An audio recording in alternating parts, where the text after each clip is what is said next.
Apocalypse chapitre 11, on a déjà débuté dans notre dernière étude. Le chapitre 11, on va le terminer, Dieu voulant, ce matin. Verset 15, on lit Apocalypse chapitre 11, verset 15. « Le septième ange sonna de la trompette.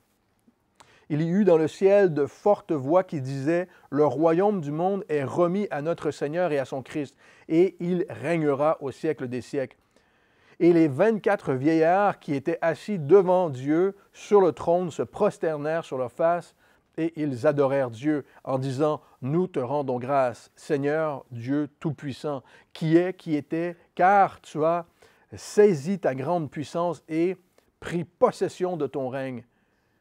Les nations se sont héritées, ta colère est venue et le temps est venu de juger les morts, de récompenser tes serviteurs les prophètes, les saints et ceux qui craignent ton nom, les petits et les grands, et d'exterminer ceux qui détruisent la terre. Et le temple de Dieu dans le ciel fut ouvert, et l'arche de son alliance apparut dans son temple. Et il y eut des éclairs, des voix, des coups de tonnerre, un tremblement de terre et une forte grêle. Prions, Seigneur, tu es Dieu de grâce. Tu es Dieu plein de bonté, on le voit dans ta parole. Et non seulement ça, on le voit dans chacune de nos vies, Seigneur. On est privilégié de marcher avec toi, de te connaître. Et comme on vient de le chanter, on veut te connaître davantage. On veut te connaître encore plus. On veut connaître tes Écritures, ta parole, Seigneur, ce que tu nous dis. Et on te prie, Seigneur, par ton esprit, de faire cette œuvre en nous, aujourd'hui, maintenant. On est là pour ça, Seigneur. On veut t'entendre. Au nom de Jésus. Amen. Nous avons ici au chapitre 11 une des plus belles images de la victoire en Christ. N'est-ce pas? C'est une des plus belles images de l'Apocalypse, sinon de la parole de Dieu, de la victoire que nous avons en Jésus. Pourquoi? Parce que la victoire, et on le sait, on vit comme chrétiens, c'est la chose, c'est de base. Comme chrétiens, nous vivons dans la victoire, n'est-ce pas? Nous avons la victoire en Christ. On marche, par la foi, on marche dans cette victoire. Tous les jours de notre vie, vous avez le droit de dire Amen, hein? Tous les jours de notre vie, on marche dans la victoire. Ce n'est pas toujours évident, parce qu'on marche par la foi.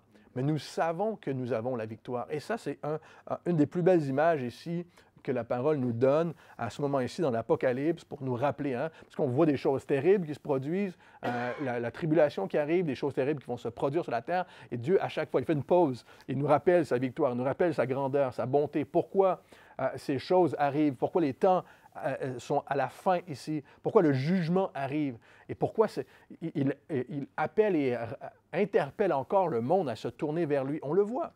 Et ici, dans ce texte, on voit cette victoire et nous sommes dans la vision de Jean à ce moment, juste après la mort des deux témoins de l'Apocalypse, on l'a vu au début du chapitre 11, qui auront évangélisé la terre, mais qui nous dit qu'ils auront tourmenté. La terre en aura marre de les avoir entendus pendant 3 ans et demi, dans les premières 3 ans et demi de la tribulation, et juste avant l'apparition de la bête, qu'on va voir au chapitre 13, et donc, qui est une prophétie. Hein?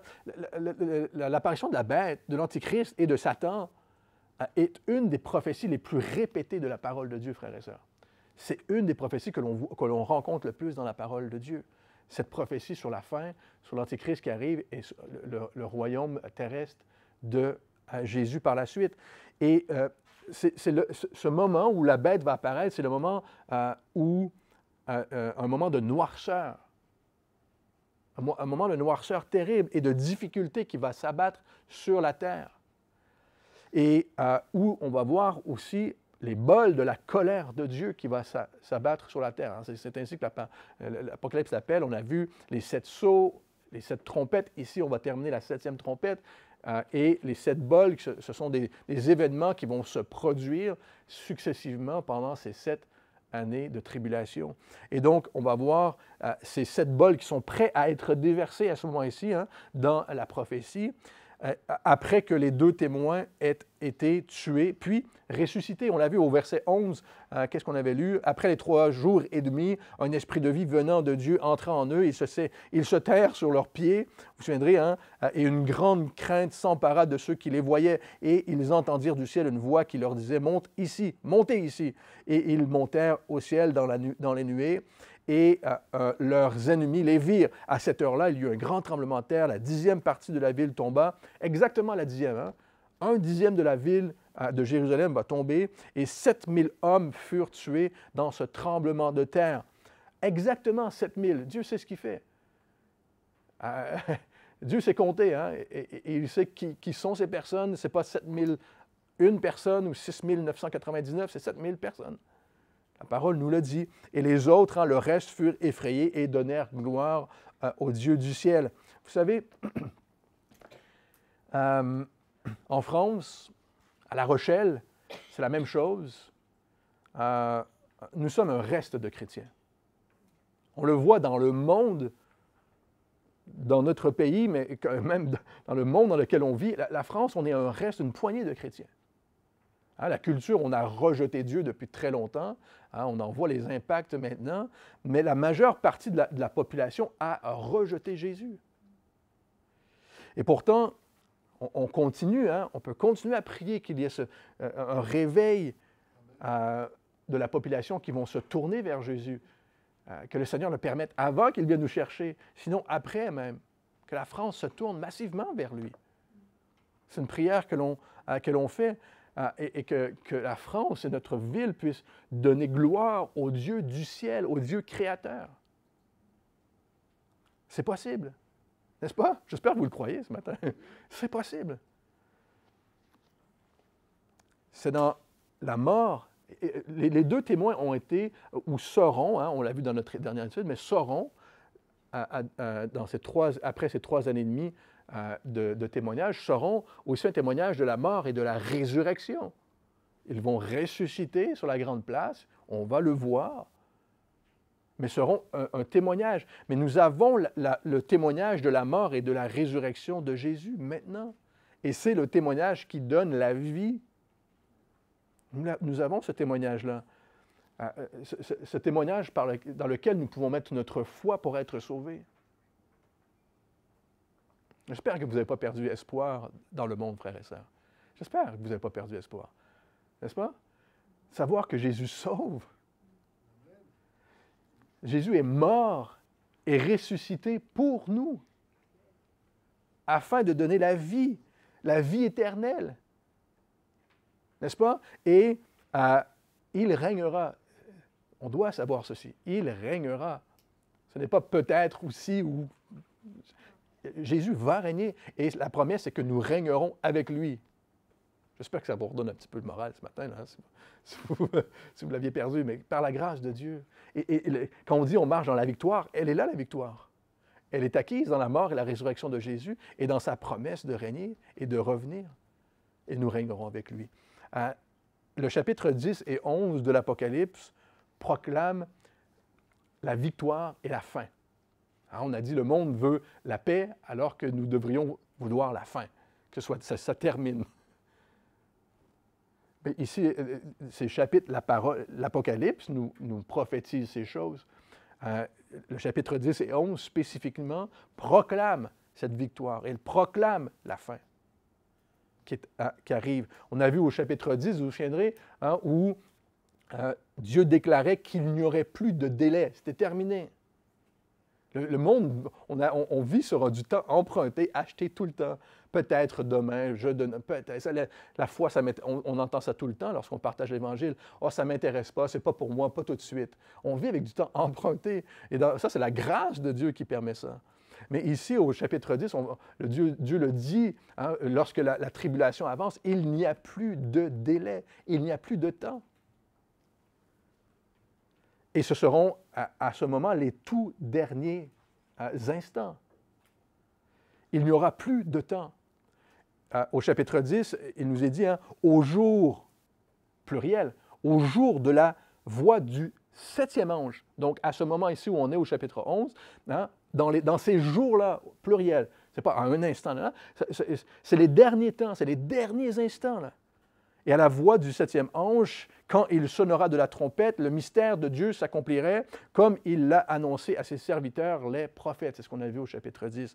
Comme le chapitre 11 ici, c'est comme une lumière au bout du tunnel. C'est ce que c'est. C'est une lumière au bout du tunnel. Est-ce que vous avez perdu la lumière au bout du tunnel un petit peu? On a baissé les yeux, on s'est endormi, on a regardé ailleurs. Il y a une lumière au bout du tunnel. Mais imaginez-vous à ce moment-là, ou lorsqu'on sera dans la grande tribulation, où est-ce qu'on aura complètement perdu espoir, lorsque ces choses vont s'abattre sur la terre, la parole dit encore, il y a de l'espoir, il y a une lumière au bout du tunnel. Il y aura encore ce message pendant quelque temps, plus de délai, c'est terminé. Ne faites pas l'erreur de vivre sur du temps emprunté encore. C'est comme une lumière au bout du tunnel et nous avons ici dans cette vision de la victoire qui va se produire, on le verra, hein? Cette victoire va se produire. Le règne maintenant, tu saisis ton règne, le règne t'appartient. Au chapitre 19, c'est ce que l'on va voir. On va voir que cette victoire va s'accomplir. Là où, au chapitre 19, on verra le Seigneur Jésus détruira, 2 Thessaloniciens, pardon, c'est à ce moment, au chapitre 19, on va voir, le Seigneur détruira l'Antichrist ou l'impie par le souffle de sa bouche et il va l'écraser par l'éclat de son avènement. C'est ce que l'on attend. C'est ce que nous attendons. Nous, on attend qu'on soit enlevé, mais nous attendons que le Seigneur règne, n'est-ce pas? On n'attend pas juste que notre peau soit sauvée, qu'on puisse se sortir d'ici. On attend qu'il règne. Ça reste notre espoir. Ça reste notre message. J'espère que vous êtes avec moi ce matin. On veut sa gloire à lui.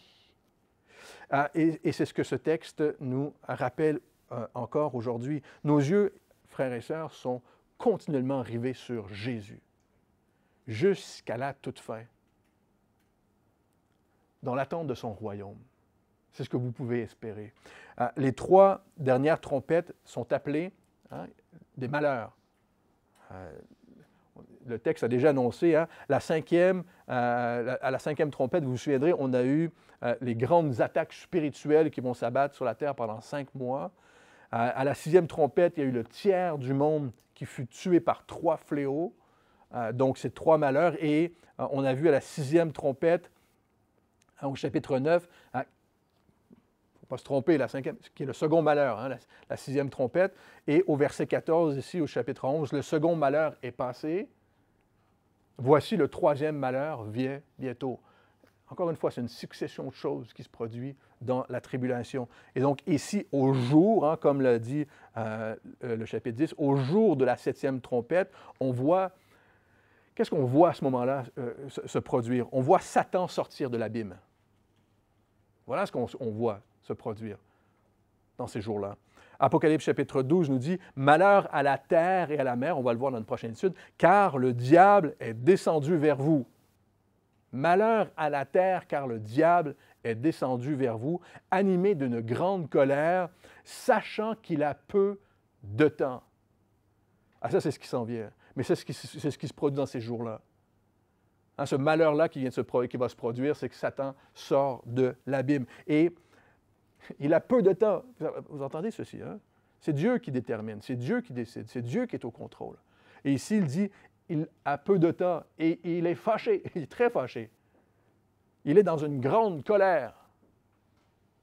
Ce qui n'est pas peu de choses lorsque Satan sera dans cette grande colère. Il n'attend que ça, ces jours-là. Mais il a peu de temps. Pourquoi? Parce qu'il n'a pas la victoire. Il n'a pas la victoire.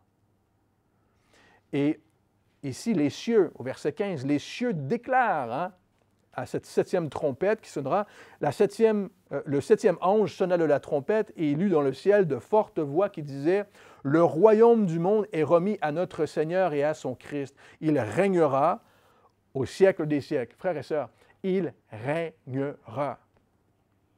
Lorsque Satan vous accuse, lorsque Satan vous attaque, veut vous faire douter, ce qui est une de ses armes préférées, le doute. On peut rappeler ceci, selon la parole. Il régnera. Jésus régnera. J'espère que vous le croyez. C'est la dernière trompette, et ici, la dernière trompette d'un ensemble d'événements annoncés par 7 trompettes successives qui seront suivies par les 7 bols de la colère de Dieu. Et ces trompettes ne sont pas cette dernière trompette n'est pas la première trompette de l'enlèvement de l'Église, et ce n'est pas la trompette à la fin de la tribulation non plus. Il y en aura une autre. Mais on a d'autres déclarations dans la parole de Dieu, comme on le voit ici dans Apocalypse chapitre 11. On a plein d'autres déclarations de la souveraineté de Dieu comme ça dans la parole. Tournez avec moi dans Psaume chapitre 50. David passait son temps à déclarer la victoire, déclarer le royaume de Dieu, le règne qui arrive. Ce que nous, on peut faire encore aujourd'hui. J'espère que vous le faites. Parfois, on a besoin de s'encourager, on a besoin de se rappeler la victoire que nous avons en Christ. Psaume 19, je vous le lis, nous dit « Les cieux racontent la gloire de Dieu ». Voilà ce qu'on voit ici dans Apocalypse chapitre 11. Les cieux déclarent la gloire de Dieu. David disait ça, Psaume 19. Psaume 50, au verset 2, là où vous êtes. « De Sion, beauté parfaite, Dieu resplendit. Il vient, notre Dieu. Il ne reste pas en silence. Devant lui est un feu dévorant, autour de lui une violente tempête. Il crie vers les cieux en haut, et vers la terre pour juger son peuple. Rassemblez-moi, mes fidèles, qui ont fait alliance avec moi par le sacrifice, et les cieux publieront sa justice, car c'est Dieu qui est juge. » On a encore cette déclaration de Dieu dans sa gloire, et qui vient, décrit comme dans Apocalypse chapitre 11, avec une tempête.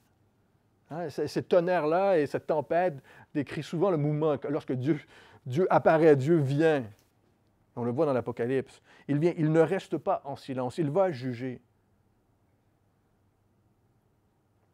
Psaume 89, je vous le lis. « Je fais alliance avec mon élu. Voici ce que j'ai juré à David, mon serviteur. J'affirmerai ta postérité pour toujours, et j'établirai ton trône à perpétuité. Les cieux célèbrent les merveilles, ou tes merveilles, ô Éternel. » C'est extraordinaire, hein? De voir même ces paroles-là, ce psaume de David, dans le contexte de l'Apocalypse. On le voit, ces choses au ciel. Dieu a déjà dit que ce que l'on voit au ciel, l'autel que l'on voit au ciel, est le modèle qui est répliqué sur la terre. Ce que l'on fait maintenant, c'est une réplique. On veut répliquer ce qui se produit au ciel maintenant. Ce que David chante à ce moment-là, c'est ce qui se produit au ciel. Les cieux déclarent tes merveilles, ô Dieu. C'est ce que nous dit ce passage. Tout cela est annoncé déjà. Dieu vient, juge, l'alliance faite par le sacrifice en Jésus. Tout ça est annoncé. Et nous ne devons jamais l'oublier dans le monde dans lequel nous vivons, frères et sœurs. Jamais. Il vient, il régnera, il est tout-puissant. Et surtout dans ce moment où le monde sera dans cette tribulation. Ce sera la même vérité, ce sera le même espoir. Lorsque l'Antéchrist sera, on va le voir, l'Antéchrist sera possédé par Satan, qu'il ira jusqu'à s'asseoir dans le temple, se déclarant Dieu, et à ce moment, les habitants de la terre, nous le verrons, l'adoreront. Frères et sœurs, Jésus seul reste Seigneur. C'est ce moment où ces choses s'apprêtent à se produire dans la prophétie ici dans l'Apocalypse. Et la parole nous rappelle, même si le monde, même si Satan va vouloir se déclarer Dieu et que le monde voudra l'adorer parce qu'on n'attend que ça, un sauveur sur la terre, Jésus seul est Seigneur. J'espère que vous le croyez ce matin. J'espère que vous le croyez dans les moments de difficulté, dans les moments d'épreuve. Il est roi des rois. Le royaume du monde lui sera bientôt remis sur terre. Il régnera. Satan sait qu'il aura peu de temps. La parole le déclare, Apocalypse chapitre 12. Il a peu de temps. Mais vous savez, c'est le piège de l'orgueil, toujours. Ce qui est aussi un de ses outils préférés, le doute, l'orgueil. Il aime ça. Le piège de l'orgueil, c'est de se mentir à soi-même, n'est-ce pas? Et Satan ne fait que ça, se mentir à lui-même. Pourtant, il connaît les Écritures. Il connaît la victoire en Jésus.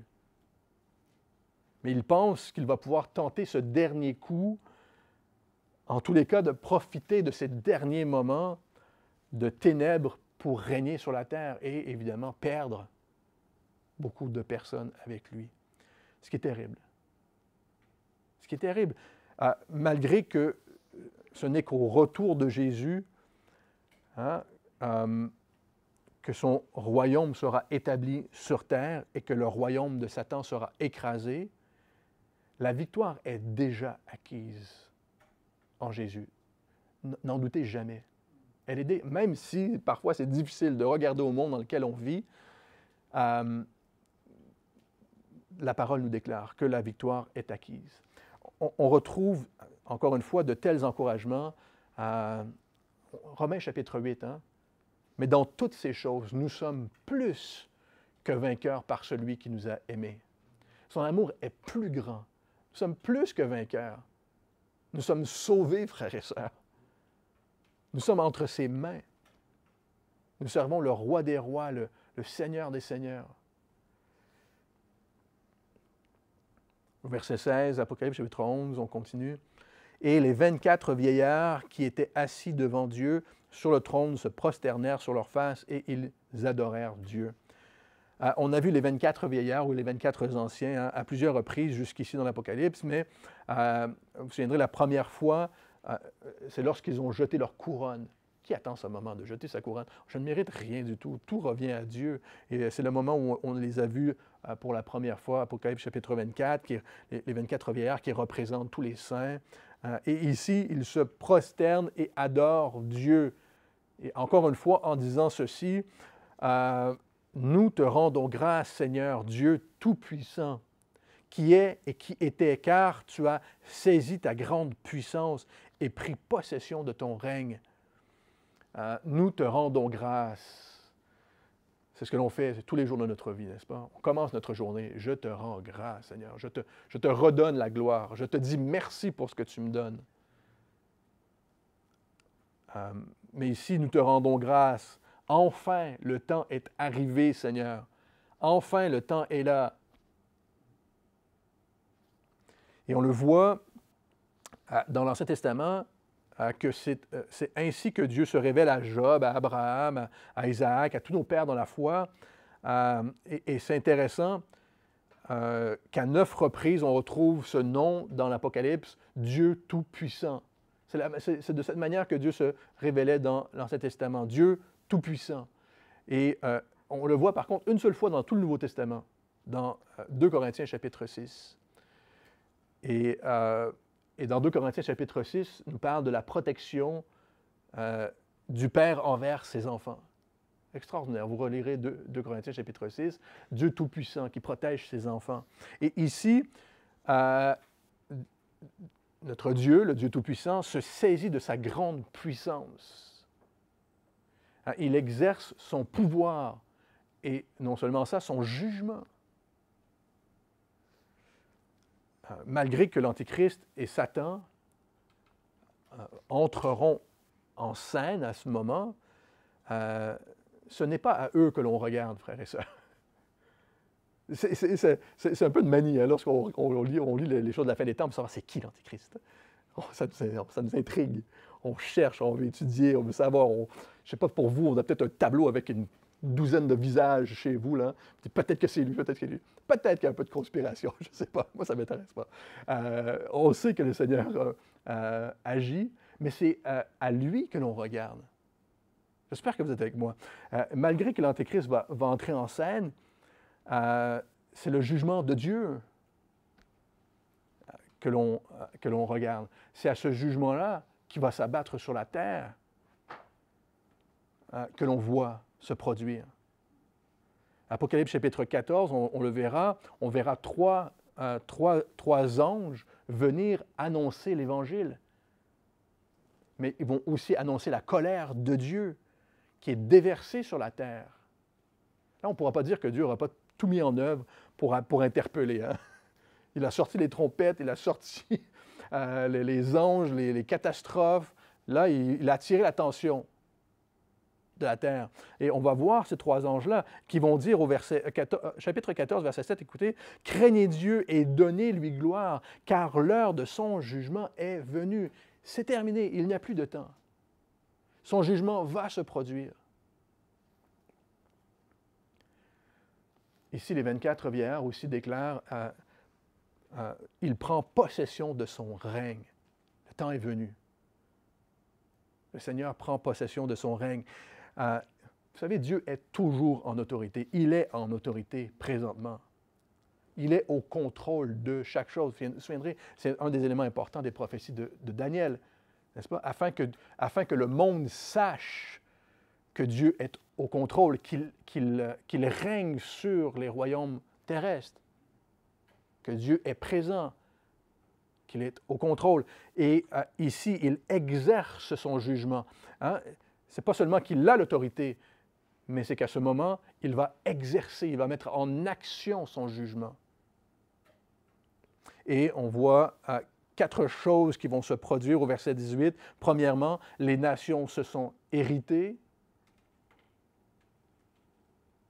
Deuxièmement, et dans le texte, on voit ces quatre choses qui, en français, on l'a enlevé, mais c'est « et » qui sont séparées par le mot « et ». Donc, « et les nations se sont héritées, et ta colère est venue ». Troisièmement, « et le temps est venu de juger les morts, de récompenser tes serviteurs, les prophètes, les saints et ceux qui craignent ton nom, les petits et les grands. » Et quatrièmement, « et d'exterminer ceux qui détruisent la terre. » Voilà comment Dieu va exercer son jugement envers les nations qui se sont héritées. Oh là là! Les nations se sont héritées. On va le voir, vont s'hériter contre Dieu, vont s'élever, vont s'endurcir.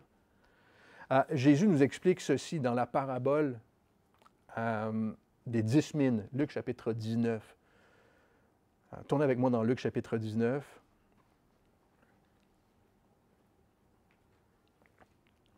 Les nations se sont héritées. On l'a dit, on vit dans une société où on a rejeté Jésus. Lorsque Jésus s'approchait de Jérusalem, Luc chapitre 19 au verset 12, Jésus nous explique ceci, les nations héritées, il s'approche de Jérusalem et alors qu'on croyait qu'à l'instant, nous dit le texte, on croyait qu'à l'instant le royaume de Dieu allait paraître. Jésus s'approche de Jérusalem, il va aller régner, n'est-ce pas?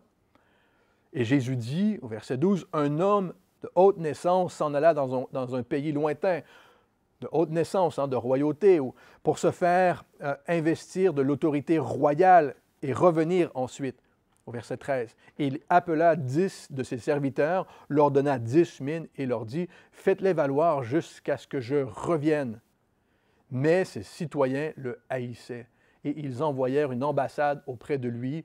« Nous ne voulons pas de cet homme, que cet homme règne sur nous. » Voilà, Jésus a expliqué dans cette parabole comment les nations se sont héritées, ont rejeté leur Sauveur, ont rejeté le Seigneur. Nous ne voulons pas que cet homme règne sur nous. C'est ce que les gens disent depuis toujours. Les nations se sont héritées. Un commentaire biblique disait « On accepte dans ce monde la religion. » Frères et sœurs, écoutez ceci. On accepte dans ce monde la religion, mais l'idée de se soumettre à Dieu est intolérable.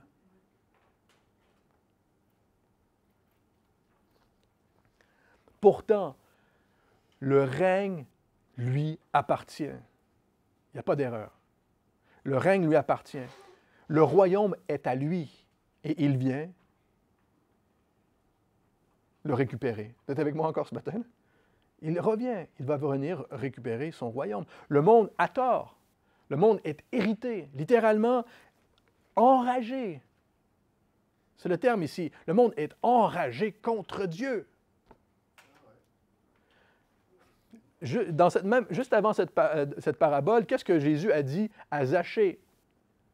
Juste avant cette parabole, le Fils de l'homme est venu chercher et sauver ce qui est perdu.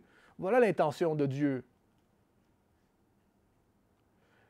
Mais encore une fois, l'idée d'être perdu est intolérable dans la société dans laquelle on vit. Allez dire aux gens, vous êtes perdus, Jésus va vous sauver. Vous avez déjà essayé? Ben, j'espère que oui, vous avez déjà essayé, parce que c'est la réalité. Mais c'est intolérable d'entendre dans ce monde, oh là là, je suis perdu de rien du tout, alors que c'est la réalité. C'est intolérable pour le monde d'entendre cela. On ne veut pas entendre parler de repentance, se repentir de ses péchés.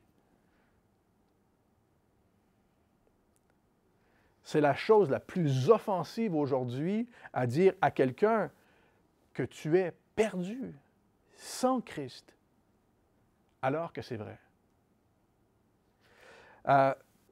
Tout le psaume 2, vous le relirez, réfère à ceci.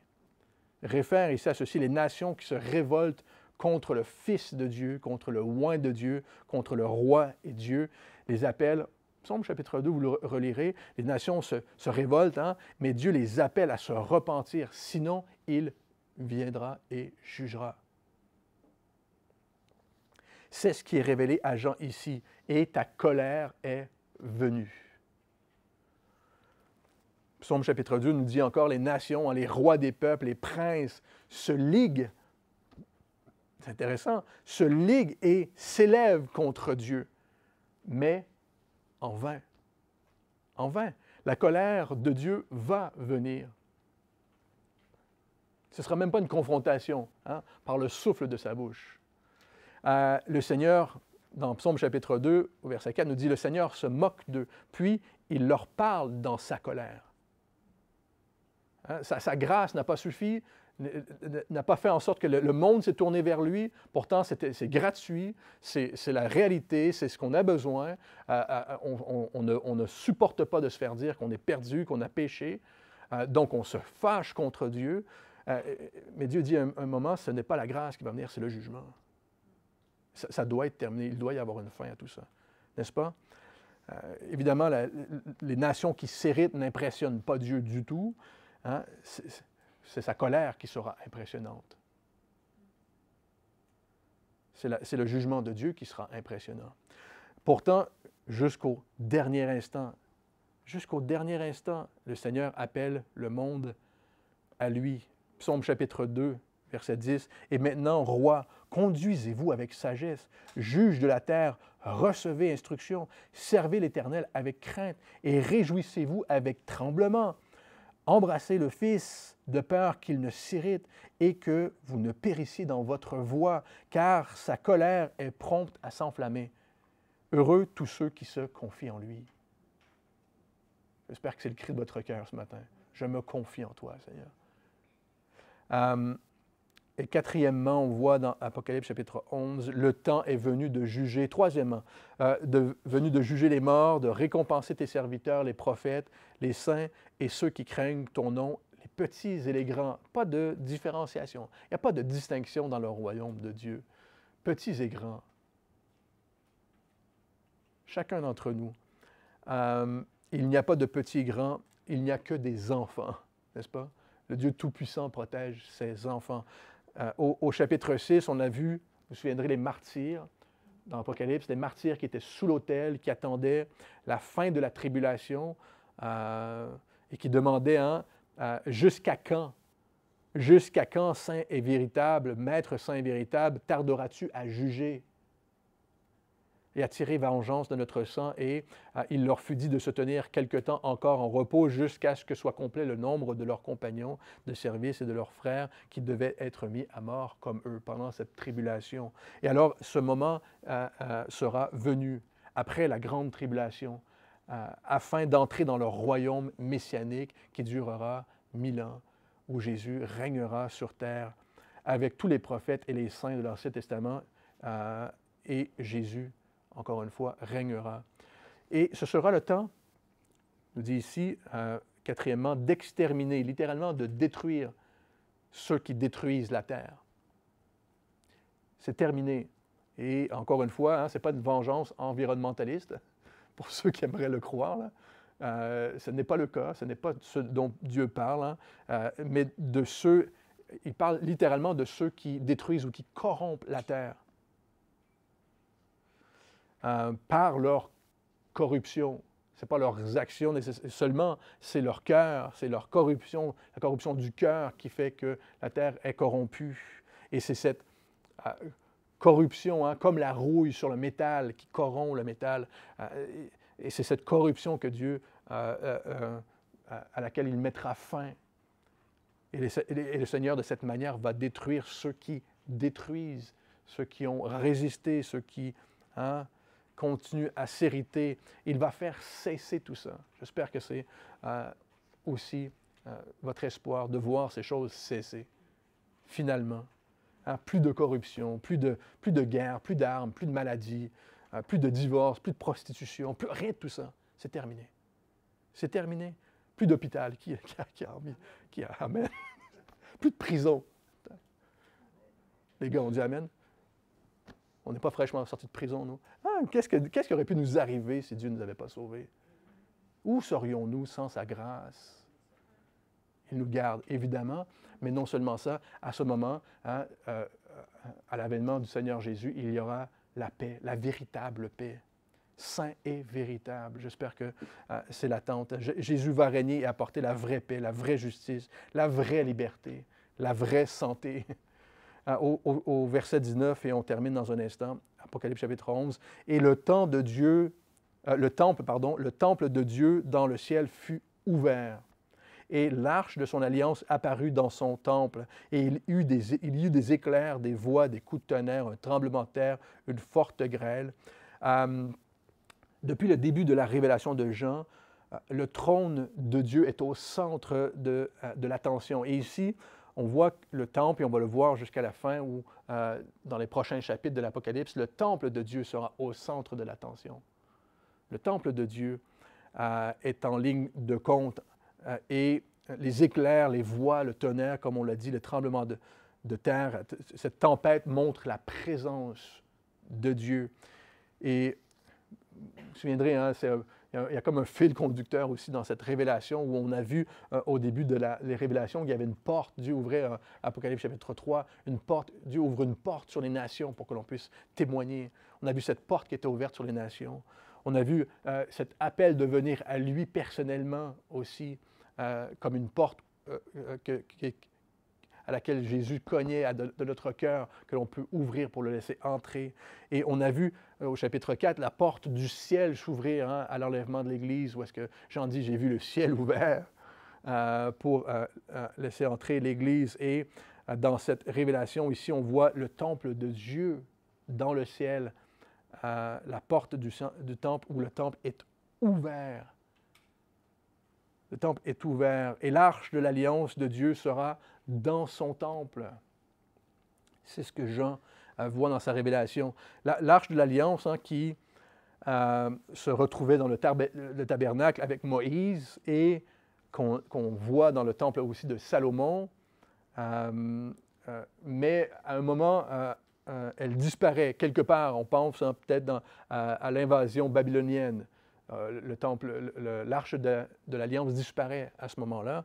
Et certains croient que, on ne sait pas elle est où l'arche en tous les cas, ici on le sait qu'elle est au ciel, mais on voit, certains pensent que Jérémie l'aurait peut-être enterrée quelque part sur le mont Pisgah, certains autres pensent qu'elle est quelque part en Éthiopie, d'autres croient qu'elle est sous le temple, le mont du Temple, à Jérusalem. Certains pensent qu'elle est dans la cave du Vatican. Qui sait? Ils en ont. Mais l'original, frères et sœurs, c'est ce que Dieu nous dit ici, l'original n'a pas bougé. L'original de l'Alliance, l'arche de l'Alliance n'a pas bougé. Elle est, ni le temple de Dieu d'ailleurs n'a bougé. Au ciel. Et ces choses ont été faites, on l'a dit, on le répète, comme Dieu l'a dit à Moïse dans Exode chapitre 25. Ces choses ont été faites d'après le modèle de ce qui se trouve au ciel. J'espère que vous avez hâte d'être là avec moi. Hein. Vous êtes avec moi ce matin. Je comprends qu'il y a du détail, mais c'est là où on a envie d'être, avec l'original. Et l'arche de son alliance qui pointe à toute chose, en tout point de vue, en toute chose. Cette arche pointe à l'œuvre de Jésus. C'est ce qu'il faut se rappeler. Là où, l'arche de l'alliance, c'est là où on déversait les gouttes de sang du sacrifice, mais cette arche-là, c'est là où le sang de l'agneau immolé coule pour le pardon des péchés au ciel, devant le Seigneur, pour la rédemption de chacune de nos vies. L'alliance qui allait amener, encore une fois, tous les hommes et les femmes par la foi en Christ, jusqu'à ce moment où l'agneau allait régner à jamais. C'est encore une fois ce que l'on garde en perspective. De cette alliance, de cette œuvre, l'œuvre de Jésus, sa mort, sa résurrection, jusqu'au moment où il va régner. Et on le voit ici. C'est ce que nous attendons, n'est-ce pas? Parfois un peu plus fatigués, des moments plus fatigués que d'autres, plus lassés. Parfois, on perd perspective, mais la parole de Dieu nous rappelle notre espérance, l'espérance que nous avons en Dieu, de ce que l'on va voir, de ce qui va se produire. Et c'est en ceci que nous mettons notre confiance. Prions. Seigneur, merci pour ta parole. Et c'est bon, Seigneur, de te connaître et de connaître ta parole. Et on te prie, Seigneur, pour les hommes et les femmes autour de nous, que ce soit un appel, Seigneur, un appel pour nous, Seigneur, à continuer, Seigneur, à témoigner de toi. Nous sommes les témoins présentement sur terre de ton évangile. Tu nous utilises, Seigneur, et on te prie, Seigneur, par ton Esprit, Esprit Saint, viens, agis en nous. Agis en nous, rappelle-nous, Seigneur, ta grandeur, ta grâce et ton jugement qui vient aussi, Seigneur. Non seulement ton jugement, mais ton règne. Et nous t'attendons, Jésus. Amen.